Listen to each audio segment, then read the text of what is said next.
Présidente, Madame la secrétaire générale de l'UPCI, honorables collègues parlementaires,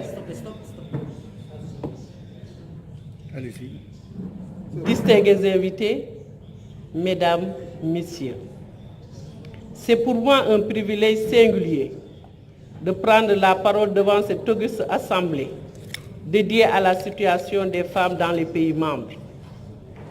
Permettez-moi tout d'abord d'exprimer au nom de la délégation sénégalaise tous nos remerciements aux autorités marocaines pour leur généreuse hospitalité.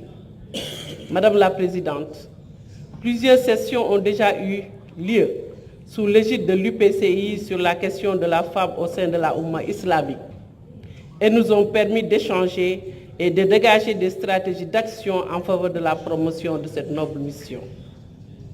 Nous saluons cet engagement sans cesse renouvelé et appelons tous les États membres à redoubler d'efforts en vue d'accompagner notre organisation.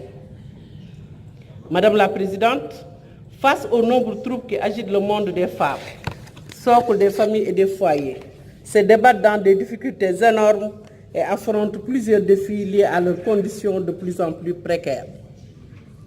Principales victimes des crises et des conflits, elles sont à la merci des groupes terroristes et subissent de nombreuses exactions, brimades et agressions de toutes sortes, même dans les pays où règne une paix relative, mais où subsistent de fortes inégalités et injustices à leur détriment.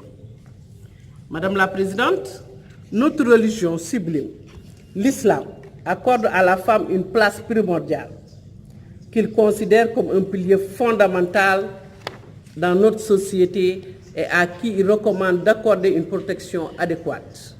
Mais il est regrettable de constater aujourd'hui que cette place bien reconnue tarde à prendre corps dans notre espace du fait de nombreuses pratiques aux antipodes des riches enseignants du livre sacré, confirmés à travers les hadiths du prophète Mohammed et paix salut sur lui.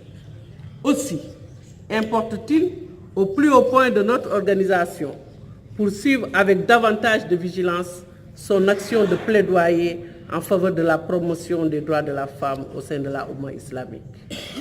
Pour sa part, mon pays, le Sénégal, sous les directives sages et actives du président de la République, son Excellence M. Macky Sall, s'évertue à assurer à la femme sénégalaise sa préservation de ses droits fondamentaux, lui permettant ainsi de jouer un rôle de premier plan dans le processus de développement économique et social du pays.